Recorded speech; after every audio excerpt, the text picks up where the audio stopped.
Every football match starts the same way. 11 players against 11 players. It's so normal that nobody thinks about it. But maybe we should. Because here's something strange. Nobody can point to the exact moment when someone proved that 11 was the perfect number for football. There was no scientific breakthrough, no genius coach, no secret formula.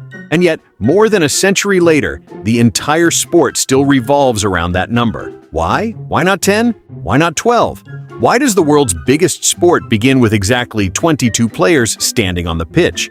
The answer takes us back to a time when football was chaotic, confusing, and surprisingly close to becoming a completely different game. And once you hear what happened, you'll never look at a football match the same way again. Let's go back more than 150 years. Football already existed. Well, sort of. The problem was that nobody could agree on what football actually was.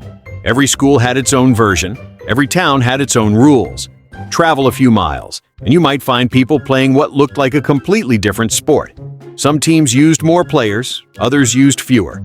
Some rules would seem completely ridiculous today. Imagine arriving for a match, only to discover that your opponents were basically playing a different game. That was normal. Football wasn't one sport. It was dozens of similar sports, all arguing about who was doing it correctly. Eventually, people realized there was a problem. If everyone follows different rules, how can anyone compete? So schools and clubs began meeting together, not to invent football from scratch, but to agree on a common set of rules. Rules everyone could understand, rules everyone could follow. And hidden inside those discussions was a decision that would shape the future of the sport: the number of players. Now here's the part that surprises most people. There wasn't some dramatic debate. Nobody revealed a mathematical masterpiece.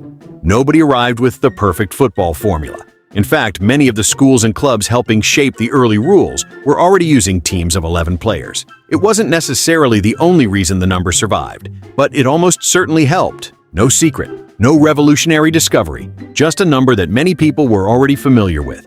And honestly, human history works like that more often than we'd like to admit. Languages spread that way. Traditions survive that way. Customs evolve that way. People find something that works, and they keep doing it. Football was no different.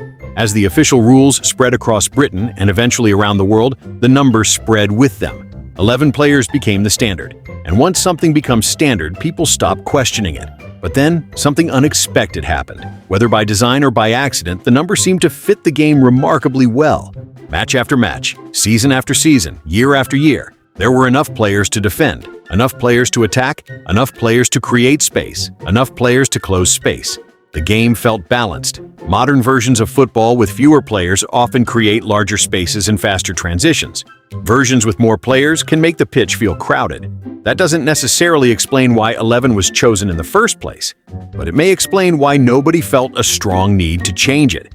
The game simply worked, not perfectly, but remarkably well.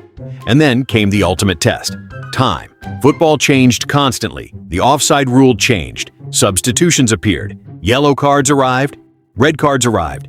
Goalkeepers gained new restrictions. Tactics evolved. Technology entered the game.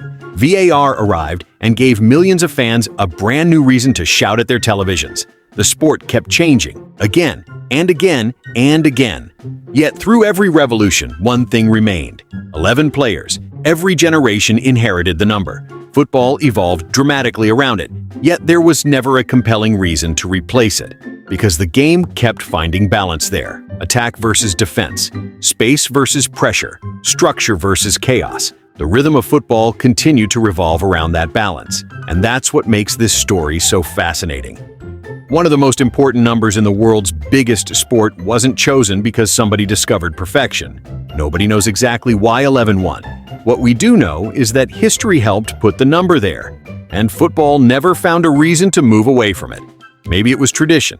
Maybe it was coincidence. Maybe the sport simply got lucky. But more than a century later, every pass, every tackle, every save, and every goal is still shaped by that same decision. 11 against 11, a number that wasn't necessarily designed to be perfect. Yet somehow it became part of the game forever. And the next time a match kicks off, you'll know something most fans never think about. The biggest sport on earth may have been built on a number that survived first and proved itself later. And honestly, that's a much better story. If you enjoyed this video, subscribe for more football mysteries explained in the simplest way possible.